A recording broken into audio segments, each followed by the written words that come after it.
नमस्कार, मैं हूं अजय और आप देख रहे हैं महाबहस। यूपी की राजनीति गंदी है। यहां पर गंदी राजनीति होती है। सबने यूपी की पीठ में छुरा घोंपने का काम किया है, छुरा घोंपा है, दगाबाजी की है। ये बातें दिल्ली के मुख्यमंत्री और आम आदमी पार्टी के राष्ट्रीय संयोजक अरविंद केजरीवाल ने आज कही हैं, इस ऐलान के साथ कि अब वो यूपी की राजनीति को भी साफ करेंगे और यहां की जनता को भी वो हक दिलाएंगे जिसके वो हकदार हैं, जो अब तक दिल्ली की जनता को सिर्फ मिल रहा है उनकी 3 बार की सरकार में, यानी मुफ्त बिजली, मुफ्त पानी, मोहल्ला क्लिनिक और साफ सुथरी राजनीति। तो क्या यूपी चले हैं केजरीवाल, गलेगी दाल 2022 में? आज महाबहस इसी पर।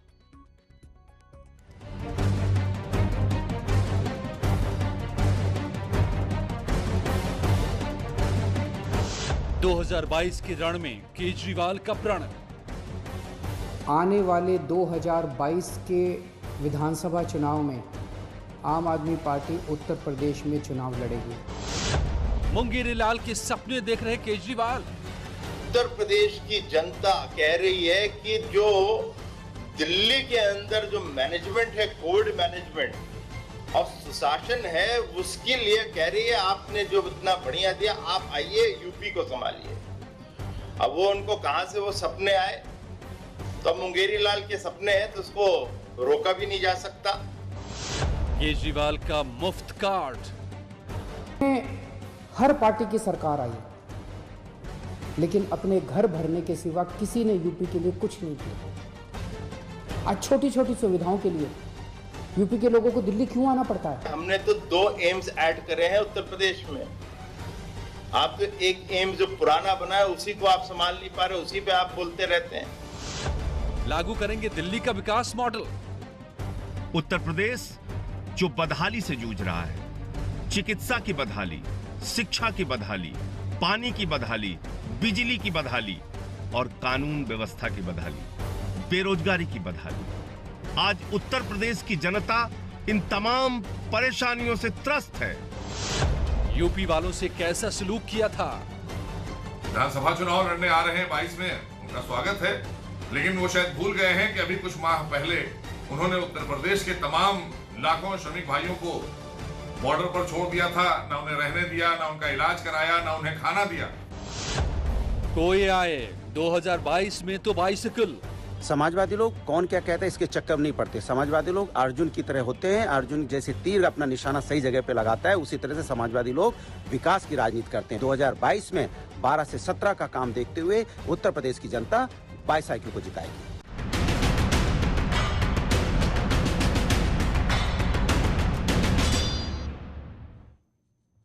प्रियंका गुप्ता कांग्रेस प्रवक्ता, अनुराग भदौरिया प्रवक्ता समाजवादी पार्टी, अनिला सिंह प्रवक्ता बीजेपी, शेष नारायण सिंह वरिष्ठ पत्रकार, वंशराज दुबे नेता आम आदमी पार्टी मेरे साथ जुड़े हुए हैं। स्वागत है आप सभी का। अनुराग भदौरिया जी, मैं आपसे शुरू करना चाहता हूं। आपने दिलचस्प बयान दिया कि कोई आए कोई जाए, निशाने पर आंख है, चिड़िया की आंख है, 2022 है, मगर कह रहे हैं अरविंद केजरीवाल कि पढ़ाई के लिए भी और कमाई के लिए भी यूपी वालों को दिल्ली आना पड़ता, क्योंकि दिल्ली में गंदी राजनीति होती रही है, दिल्ली में यूपी में गंदी राजनीति होती रही है। और जिस पार्टी को भी यूपी की जनता ने मौका दिया, उसने यूपी और यूपी की जनता की पीठ में छुरा भोंका। ये आपके लिए भी उन्होंने कहा है। इसका पहले जवाब क्या देंगे आप चुनाव के मैदान में 2022 में अरविंद केजरीवाल को?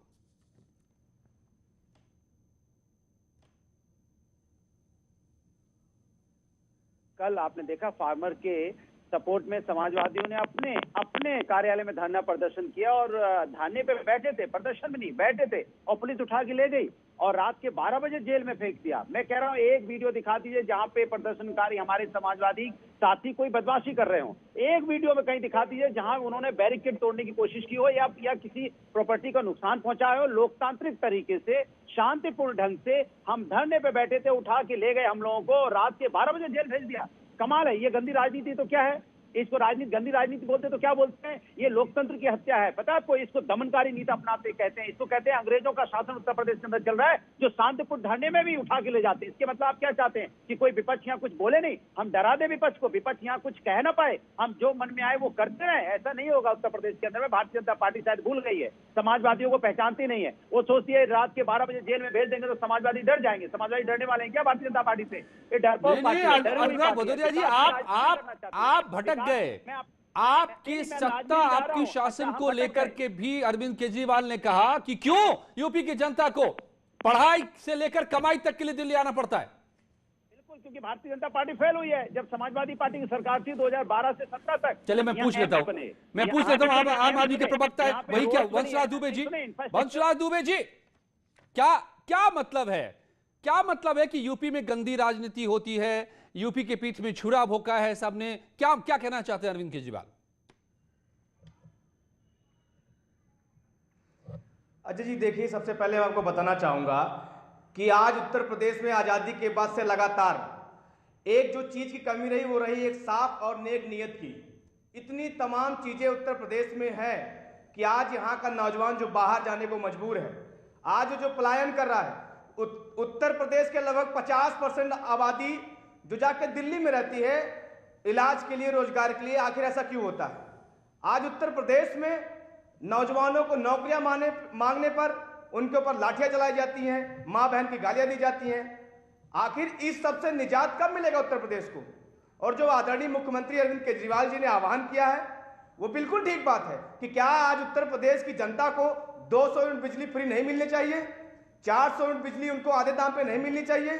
क्या आज जो सरकारी अस्पताल बदहाल है उत्तर प्रदेश में, जहां पे सामुदायिक स्वास्थ्य केंद्रों के आसपास रहने वालों को अगर कुत्ता काट लेता है तो उसका इंजेक्शन नहीं मिलता उत्तर प्रदेश में? लेकिन आप देखिए कि दिल्ली सरकार में किस तरीके से मोहल्ला क्लिनिक है जहां पे बुखार से लेकर कैंसर तक की दवाइयां मुफ्त की जा रही हैं। आप देखिए कि किस तरीके से सरकारी स्कूलों में आज उत्तर प्रदेश के मकड़ी के जाले लगे हुए हैं, टाट पट्टियां बिछी हुई हैं, दीवारें जर्जर हो चुकी हैं। लेकिन वहीं दिल्ली के सरकारी स्कूल देख लीजिए जहां पे एसी के कमरे बने हुए हैं, स्विमिंग पूल बनी हुई है। और इसका सबसे बड़ा प्रमाण पत्र यह है कि जब डोनाल्ड ट्रंप की पत्नी हिंदुस्तान आती हैं तो पूरे देश में कहीं नहीं जाकर वो जाती हैं तो अरविंद केजरीवाल जी के सरकारी स्कूल को देखने के लिए जाती हैं। आज किसानों का हालात आप देख लीजिए उत्तर प्रदेश में क्या है, किसानों के ऊपर रोज लाठियां चलवाई जा रही हैं। वंशराज जी, ठीक है, ओके, मैं जवाब लेता हूं एक एक करके सबसे। अनिला सिंह जी, तो अब तक काम किया, जमीन पे उतारने का काम किया हमने। जब हम किसानों की फसल बर्बाद हुई तो 50,000, ठीक है वंशराज जी, हमने देने का काम किया। दिल्ली का कोई भी रहने वाला सैनिक अगर वो दोबारा आऊंगा आपके पास वंशराज जी, दोबारा आऊंगा। सबको एक एक बार मैं पहले ले लूं, सबकी राय पहले एक बार आ जाए। अनिला सिंह जी, तो अब तक जो काम, अब तक किसी ने कुछ नहीं काम किया उत्तर प्रदेश में, अब आम आदमी पार्टी करेगी और इसलिए आम आदमी पार्टी को मौका दे जनता 2022 में।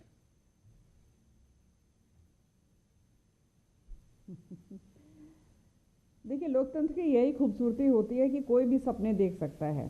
जब चुनाव होता है तो आप देखते हैं कि पता नहीं कितनी राजनीतिक दल जो है जो अपने आप को रजिस्टर कराए हुए होते हैं, चुनावी मैदान में उतरते हैं। आम आदमी पार्टी भी उतरी थी उत्तर प्रदेश में, जमानत जब्त हो गई थी इनकी, पर कोई बात नहीं। मैं तो कहती हूँ कि एम्बिशियस होना अच्छा है पर ओवर एम्बिशियस होना गलत है। ठीक है, कॉन्फिडेंट होना अच्छा है पर ओवर कॉन्फिडेंट होना गलत है। दिल्ली प्रदेश जो अपने आप में पूरा प्रदेश भी नहीं है, उसके मुख्यमंत्री बनकर बैठे हुए हैं। अब सीधे उत्तर प्रदेश में अपना सत्ता में आने का सपना देख रहे हैं। कोई बात नहीं, देखना चाहिए, सपने देखने में किसी के पैसे थोड़ी ना लगते हैं। परंतु दिल्ली प्रदेश तो संभलता नहीं है, उत्तर प्रदेश की तरफ अपना मुंह कर रहे हैं। पर खैर, ये हिम्मत कैसे आई? ये हिम्मत इसलिए आई इनकी क्योंकि ये देख रहे हैं कि समाजवादी पार्टी के जो नेता हैं एक दिन सड़क पर निकलते हैं, फोटो अपॉर्चुनिटी होती है, पूरे मीडिया को बुलाते हैं, कुछ चलता है कुछ नहीं चलता है, फिर गायब हो जाते हैं, सोशल मीडिया पे आ जाते हैं। प्रियंका वाड्रा उछल कर आती हैं, अपनी शक्ल दिखाती हैं, फिर गायब हो जाती हैं। और मायावती जी का तो मैं क्या कहूँ। तो जब इतना पूरा मैदान विरोधी दलों ने इनके लिए छोड़ दिया है तो अरविंद केजरीवाल जी की मैं क्या गलती बताऊँ। उनको लगा कि चलो फिर हम ही दो हाथ कर लेते हैं भारतीय जनता पार्टी से। परंतु भारतीय जनता पार्टी जो है निरंतर कार्य कर रही है उत्तर प्रदेश के लिए, यहाँ किसी का परिवार के लिए कार्य नहीं कर रहे हैं योगी आदित्यनाथ जी। एक एक कदम जो उठता है वो उत्तर प्रदेश के निवासियों के लिए उठता है, उनकी उन्नति के अनिला लिए जी, लेकिन उठता है, अब चाहे वो स्वास्थ्य का क्षेत्र केजरीवाल, हो, चाहे वो शिक्षा का क्षेत्र हो। जी जी अनिला जी, केजरीवाल जी ने कहा है कि अगर दिल्ली में मुफ्त बिजली, मुफ्त पानी, मोहल्ला क्लिनिक हो सकता है तो गोरखपुर में क्यों नहीं, बहराइच में क्यों नहीं, लखनऊ में क्यों नहीं? जी देखिए, ऐसा है कि उन्होंने अगर आप देखेंगे ना कि जो जो वायदे किए हैं 75% वायदों में वो खरे ही नहीं उतरे हैं। जैसे 14 लाख लोगों को बोला इन्होंने कि सीधे हम पाइप द्वारा पानी पहुंचाएंगे हैं और ड्रिंकिंग वाटर पहुंचाएंगे एक तरीके से, जो आप पी भी सकते हैं, क्या वो पहुंचाया? नहीं। यहाँ तो 14-15 लाख जो है एक छोटे से जिले की आबादी होती है। तो यहाँ मैं वही कह रही हूँ कि कहाँ एक दिल्ली प्रदेश और कहाँ ये उत्तर प्रदेश जो अपने आप में पूरे एक देश के समान इतनी बड़ी आबादी वाला प्रदेश जो है। हाँ, केवल विश्व में 15 देश ऐसे हैं जिसकी आबादी जो है हमारे उत्तर प्रदेश के बराबर है, बाकी सब की कम है।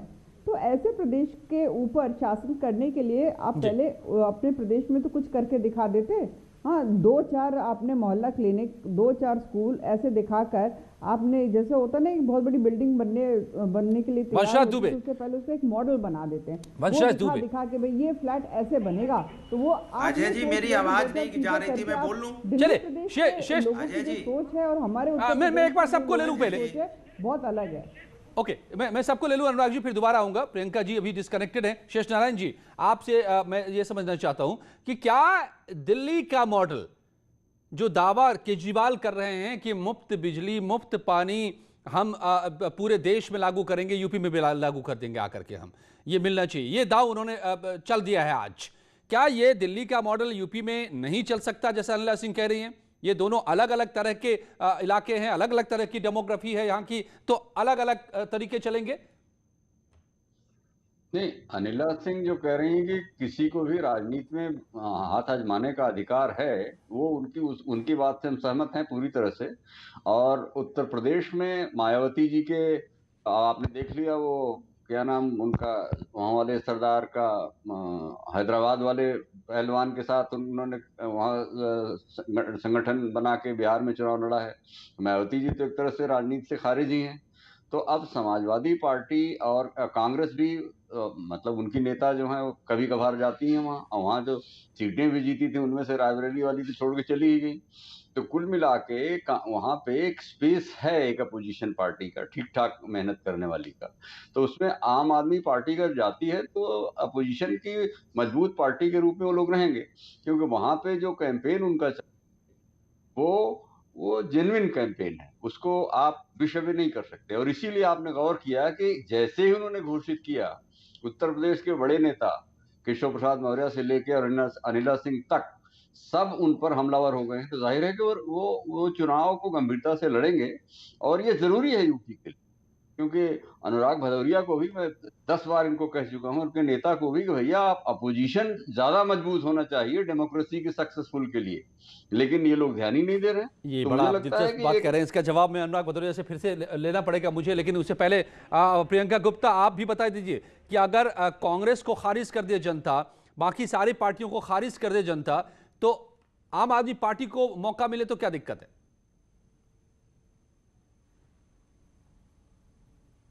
बिल्कुल लोकतंत्र है, आम आदमी पार्टी को भी मौका मिलना चाहिए। इलेक्शन लड़ना यहाँ की, जैसा कि कहा गया है कि लोकतंत्र की खूबसूरती है कि इलेक्शन लड़ने के लिए आप पूरी तरह से स्वतंत्र हैं। एक जनता के सामने और ऑप्शन आएंगे, जनता के सामने एक और मैनिफेस्टो आएगा जिसमें और ऑप्शंस मिलेंगे, तो मैं समझती हूँ इसमें कोई बुराई नहीं है, उसमें उसका स्वागत होना चाहिए। पर दूसरी बात मैं ये भी कहना चाह रही हूँ कि जो कॉमन मिनिमम प्रोग्राम है, जो एजेंडा है, वो क्या है, वो जनता के सामने आना चाहिए कि आप जिस पार्टी का विरोध कर रहे हैं, कहीं अंदर खाने आप उसका सपोर्ट तो नहीं कर रहे हैं, ये जनता के सामने आना चाहिए। नहीं, मतलब वो तो कह तो रहे हैं कि क्लियर होनी चाहिए। जिस तरह से आप देखिए कि यूपी में नहीं, कह तो रही है आम आदमी पार्टी कि हम मुफ्त में देंगे सब कुछ, बिजली पानी मुफ्त देंगे, हम मोहल्ला क्लिनिक हम यहाँ पर चलाएंगे। अब कांग्रेस में दम नहीं है, समाजवादी पार्टी में दम नहीं है, मायावती जी में दम नहीं है, तो हम आकर अब बीजेपी को चुनौती देंगे।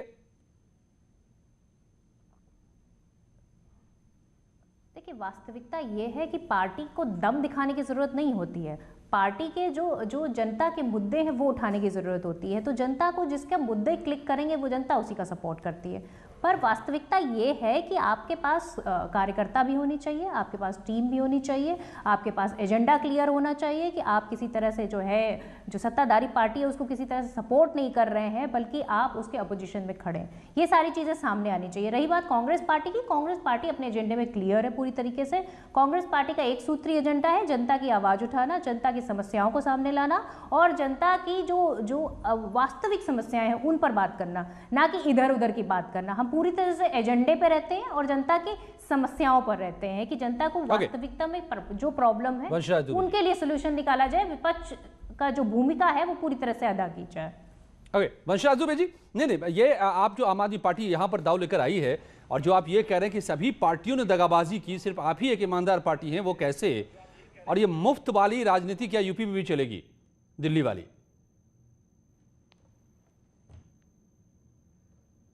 देखिए अजय जी, इसमें मुफ्त वाली राजनीति कहां से आ गई? आज अगर उत्तर प्रदेश का 24 करोड़ जो जनता यहाँ की है, जो एक माचिस की डिब्बी खरीदती है तो भी उसमें टैक्स देती है, तो क्या उसके टैक्स का पैसा उसको सही से वापस नहीं मिलना चाहिए? अगर एक सांसद, एक विधायक को 50,000 यूनिट बिजली मुफ्त मिल सकती है साल भर में, तो उत्तर प्रदेश की जनता को 200 यूनिट बिजली मुफ्त नहीं मिलनी चाहिए? उसको 400 यूनिट बिजली जो है आधे दाम पे नहीं मिलनी चाहिए? आज जो यहाँ पे स्वास्थ्य सेवाओं का वो हाल है कि यहाँ का आदमी जाके दिल्ली में इलाज कराता है, मजबूर है इलाज करवाने के लिए। और मैं बता रहा हूँ कि उत्तर प्रदेश के गांव में क्या होता है कि लोगों को अपना खेत गिरवी रखना पड़ता है, माताओं बहनों को अपना गहना गिरवी रखना पड़ता है, उसके घर का कोई अगर बीमार हो जाए तो प्राइवेट अस्पतालों में इतना ज्यादा खर्चे हैं। तो ये जो समस्याएं हैं उस समस्याएं पे बात होगी और पूरा उत्तर प्रदेश स्वागत कर रहा है आम आदमी पार्टी का, क्योंकि उत्तर प्रदेश नहीं, सरकार तो कह रही है 5-5 लाख का बीमा सबको दे दिया है, किसी को कहीं दिक्कत नहीं होती इलाज कराने में।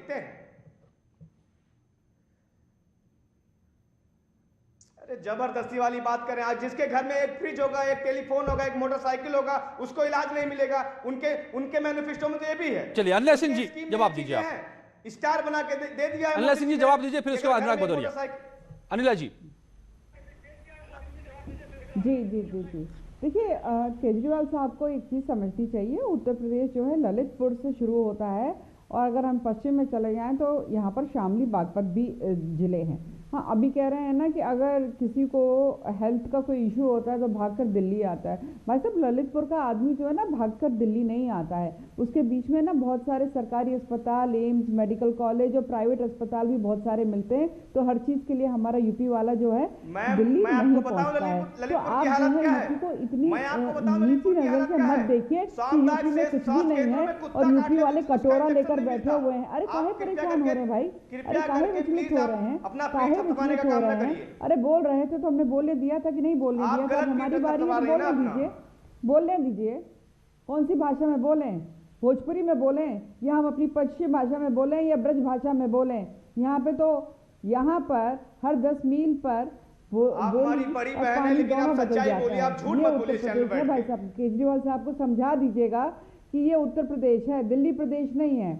वहां तो चल गया झूठ आपका, यहाँ नहीं चलने वाला है। यहाँ के लोगों ने पहले भी आपको आईना दिखा दिया था। दिल्ली में भी उत्तर प्रदेश के लोग रहते हैं, बाहर से कोई नहीं ऊपर टपकता वहां पे आके। बैठे हुए विरोधी दल हैं, वो आराम से बैठे हुए हैं, इसलिए केजरीवाल साहब को लग रहा है तो चलो कुछ खाली बैठे हैं तो चलो उत्तर प्रदेश में देख लें। अरे 21 में जरा वहाँ वेस्ट बंगाल में भी चले जाइए, दीदी के साथ चले जाइए, पता तो चल जाएगा कि आप कितने पानी में। ठीक है, ऐसा है संजय सिंह आकर उत्तर प्रदेश में तमाशा करें, उससे ये मतलब नहीं होता है कि आप जो है राजनीतिक तौर पे आप अपनी जड़ें जमा लेंगे यूपी में।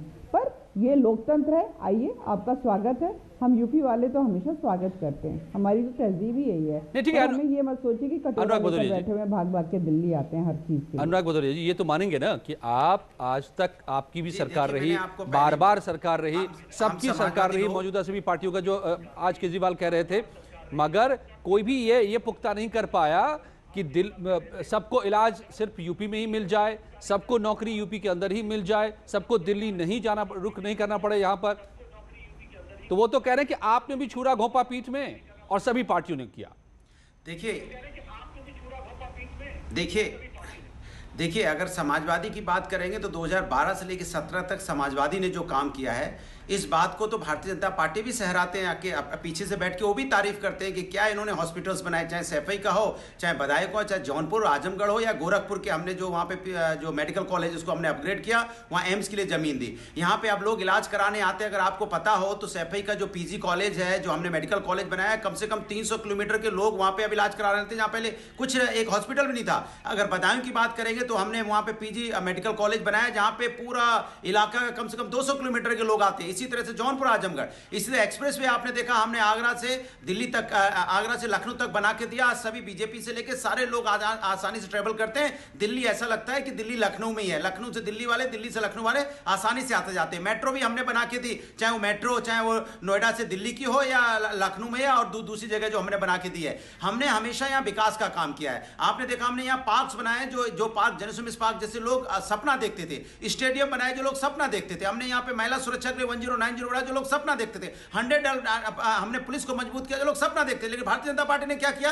अगर हम भारतीय जनता पार्टी के काम को लेकर सड़क पे आते हैं, किसानों के आंदोलन को लेकर, अनुराग जी बेवजह उठा के ले जाते हैं, जेल में डाल देते हैं। क्यों भाई लोकतंत्र तरीके से रहने नहीं दोगे क्या? नहीं यहाँ तानाशाही चलाओगे? मैं तो चैलेंज करता हूँ अजय जी, आप वीडियो दिखा दीजिए किसी वीडियो में, अगर समाजवादी लोग कल रात को 12 बजे उन्होंने जो समाजवादियों को जेल भेजा है, आदित्य योगी नाथ जी ने, मैं योगी जी से पूछना चाहता हूं, योगी जी वीडियो देख के बता दीजिए, आपका कमिश्नर जो ठाकुर है वीडियो देख के बता दे कि क्या किसी समाजवादी ने वहां तोड़फोड़ की थी, क्या किसी समाजवादी ने वहां बदमाशी की थी जो रात के 12 बजे आपने जेल भेज दिया? ऐसे तो अंग्रेज भी नहीं क्या करते थे। ये अपना खून है, अपने लोग हैं, किनको जेल भेज रहे हो आप? कोई पाकिस्तानी थोड़ी है, कोई यहाँ बांग्लादेश से थोड़ी आए, कोई यहाँ लंदन से थोड़ी आया, कोई गोरे थोड़ी थे यहाँ पे जो आपने उठा के सबको जेल भेज दिया। इसलिए जेल भेज दिया क्योंकि आप डरते हो, आपको पता है कि आप डरपों को आपने कुछ नहीं किया है। समाजवादी लोग की सारी तस्वीरें चली हैं न्यूज़ 18 पर और सारी ये चल रही है। लेकिन अनुराग जी मुद्दे पर लौटिए, मुद्दे पर लौटिए। शेष नारायण जी कह रहे हैं कि भाई आप लोगों ने, सारे विपक्षी दलों ने मैदान खाली कर दिया है, आम आदमी पार्टी के लिए जगह बना दी है, सामाजिक न्याय के लिए, समाज में न्याय दिलाने के लिए, चाहे किसान की बात हो, चाहे बेरोजगारी की बात हो, चाहे यहाँ महिला सम्मान की बात हो। आम आदमी पार्टी रहेंगे, आप कितना जेल भेजोगे मुझे? और झूठे जेल भेजोगे तो समय बदलता भी है। ठाकुर सुन लीजिए, अरे सुन लीजिए भाई, लगता है आप काफी गुस्साए हुए हैं इस घटना से। चलता रहता है तो हर रोज की कहानी है। कहां क्या लेकर बैठ गए? वंशराज दुबे प्लीज कम इन। वंशराज दुबे जी, आप कह रहे हैं कि हम ही विकास करेंगे, किसी ने नहीं किया, लेकिन आपको ना अमेठी की जनता ने आपकी बात पर विश्वास किया, ना काशी की जनता ने विश्वास किया, और आपके संजय सिंह साहब आते हैं और कहते हैं जातिवादी पॉलिटिक्स की शुरुआत कर देते हैं। तो किस साफ सुथरी राजनीति की बात कर रहे हैं आप? मैं आपके सारे सवालों का जवाब दूंगा, बहुत कम समय लूंगा आपसे। अजय जी, मैं आपको बताना चाहता हूं कि अभी जो मुफ्त वाली बात चल रही थी वो मेरी बात अधूरी रह गई थी। आपको सिर्फ एक उदाहरण दूंगा अरविंद केजरीवाल जी की सरकार की नीयत का, कितनी साफ नीयत है। 190 करोड़ में भारतीय जनता पार्टी का मुख्यमंत्री गुजरात में अपने लिए हवाई जहाज खरीदता है 190 करोड़ रुपए में, और दिल्ली के मुख्यमंत्री आदरणीय अरविंद केजरीवाल जी 150 करोड़ रुपए में दिल्ली की माताओं बहनों के लिए बस की यात्रा मुफ्त कर देते हैं। ये उत्तर प्रदेश की जनता को तय करना पड़ेगा कि उनको अरविंद केजरीवाल जी का असली मॉडल चाहिए कि गुजरात वाला और उत्तर प्रदेश वाला फर्जी मॉडल चाहिए। आपने 2-3 सवाल और किया जातिवादी वाली बात। उत्तर प्रदेश में जब आम आदमी पार्टी, हम लोग ऑक्सीमीटर के नाम पे, ऑक्सीमीटर को लेकर जब हम गांव-गांव जा रहे थे, लोगों का ऑक्सीजन लेवल चेक कर रहे थे, वही ऑक्सीमीटर जिसको योगी आदित्यनाथ ने शमशान में दलाली खाई, 800 रुपए का ऑक्सीमीटर 5000 में खरीदा, 1600 का थर्मोमीटर 13000 में खरीदा, पीपी किट में घोटाला किया। उसी ऑक्सीमीटर को आदरणीय अरविंद केजरीवाल जी के आह्वान पर, आदरणीय संजय सिंह जी के आह्वान पर आम आदमी पार्टी का कार्यकर्ता गांव-गांव लेके गया, तो ये बात पता चली कि दिल्ली की सरकार जो लगातार स्कूल अस्पताल अच्छे कर रही है, बहुत अच्छा काम कर रही है, लेकिन उन लोगों ने सवाल किया कि आज जब बताइए कि आज जब जातियों को देख के थाने में कार्रवाई होगी, जब एक दलित को लालगंज में बुला के थाने में पीट के मार दिया जाएगा, उसकी हत्या हो जाएगी, जब 4 साल 6 साल 2 साल बच्चों के साथ बलात्कार होगा, अनिला जी जवाब दे दीजिए आप, जब पाल समाज की हत्या होगी, जब मौर्य समाज की हत्या होगी, तो इस पर सवाल बनेगा। नहीं, पहले तो इनसे कहो कि अजय जी, इनसे कहिए, अनिला जी यही जवाब दीजिए कि बच्चियों में अत्याचार बड़ा उत्तर प्रदेश के अंदर, इसके ऊपर क्या जवाब देंगे? अनिला जी ये बता दीजिए। आप मुझे ना बताएं कि योगी आदित्यनाथ जी के नहीं महिलाओं पे अत्याचार बड़ा, इस पे तो जवाब दे दीजिए कम से कम। में आप जो बोल रहे हो ना ऑक्सीमीटर में घोटाला, ये घोटाला पहले जाके जो मास्क महिलाओं पे अत्याचार हो रहा है उस पे तो बोलिए अनिला जी, लगातार महिलाओं पे अत्याचार बढ़ता चला जा रहा है। चाहे जानू की घटना हो, 5 साल की बच्ची के साथ अन्याय हुआ, चाहे हापुड़ की घटना हो, चाहे लखनऊ की घटना हो, और लगातार महिलाओं पे अत्याचार बढ़ा है। जवाब ले लीजिए भाई अनुराग जी, वंशराज जी। अत्याचार बढ़ता चला जा रहा है महिलाओं पे, और आप महिलाओं की इसके सरकार के विरोध में नहीं बोल पा रही। बोलिए सरकार को कि सरकार आपके समय में महिलाओं पे अत्याचार बढ़ा है। चलो भैया, एक पार्टी ऐसी आ रही है जो गुंडागर्दी नहीं करेगी। समाजवादी पार्टी की गुंडागर्दी से उत्तर प्रदेश की जनता ने उन्हें हर बार चुनाव में धोबी प्रसाद दिया है। अभी भी जो बाई इलेक्शन में तो इसमें भी आप हार गए, हर चुनाव में तो आप हार रहे हो। तो समाजवादी पार्टी जो है झूठ बोलना बंद करे, झूठ बोलने से चुनाव नहीं जीते हैं। इसलिए दिन दहाड़े सीओ एसडीएम के सामने गोली मार के हत्या कर दी जाती है। देवरिया में सीओ एसडीएम के सामने गोली मार के हत्या कर दी जाती है। लगातार यहाँ मर्डर हो रहा है, एक दिन में 11 12 मर्डर हो रहे हैं। अनुराग जी जवाब ले लीजिए।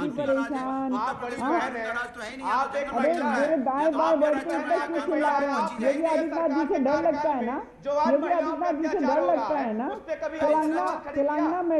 तेलंगाना में भी वहाँ के जो विरोधी दल थे उनको भी डर लगता है। वेस्ट बंगाल में ममता दीदी को भी डर लगता है। योगी आदित्यनाथ जी से सबको डर लगता है कि एक योगी ऐसा है जिसने प्रण लिया हुआ है कि मुझे जो है अपने प्रदेश की तरक्की करनी है, मुझे अपने देश की तरक्की करनी है। यहाँ पे सफल के चारों ओर की जो दुनिया है उत्तर प्रदेश नहीं समझते।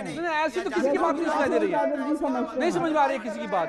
अरे दुबे जी नहीं परेशान हो, केजरीवाल जी को पहले समझा दीजिए उत्तर प्रदेश क्या है। हाँ, दो ही काम कर सकते हैं, या तो जाति धर्म की राजनीति ट्रांसपोर्ट करेगी या समाजवादियों को जेल नो, भेजने का काम पानी करेगी। के लिए पूरा काम किया नो, प्रियंका और फिर उसके बाद शेष नारायण जी, प्लीज समय खत्म हो जाएगा ऐसे में। या कुछ भी बड़े जुमलेबाजी करेगी कि अब ये होने वाला है, अब वो होने वाला है। 3.5 पौने 4 साल से यही सुना जा रहा है। एक हम जो हमने पूर्वांचल एक्सप्रेस में बना के हमने लैंड एक्वायर करके दी थी। प्रियंका 4 साल होने को है, आप अब तक प्रियंका गुप्ता प्लीज, फिर शेष नारायण जी। प्रियंका गुप्ता, 2022 में समाजवादी रोड बनाएंगे। नहीं अब क्या ये लड़कों का साथ पसंद है उत्तर प्रियंका गुप्ता, राहुल गांधी का तो साथ छोड़। प्रियंका गुप्ता, तो क्या अब कांग्रेस के लिए वापसी के कोई आसार नहीं है? बाकी पार्टियों ने मैदान खाली कर दिया है, इसीलिए आम आदमी पार्टी अब आएगी और वही टक्कर देगी बीजेपी को क्या?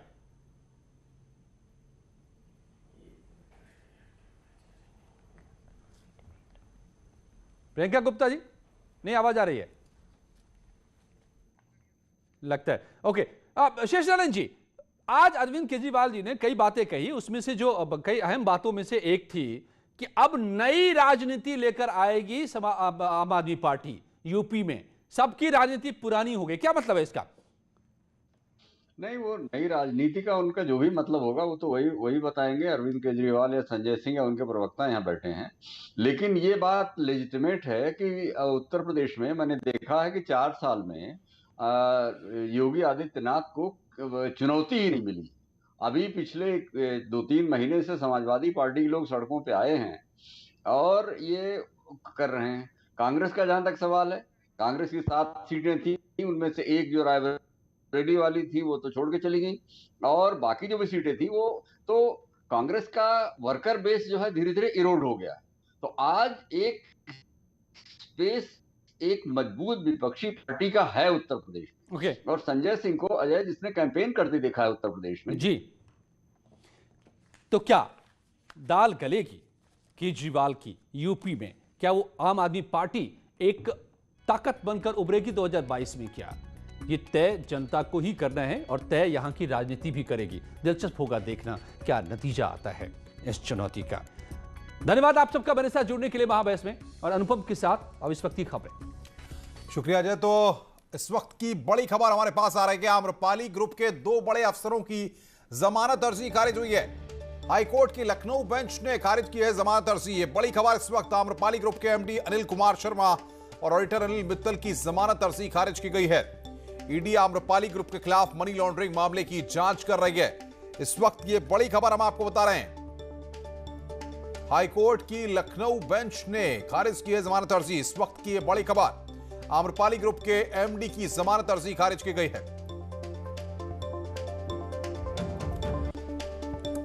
और आइए अब देखते हैं उत्तर प्रदेश और उत्तराखंड की खबरों को तेज रफ्तार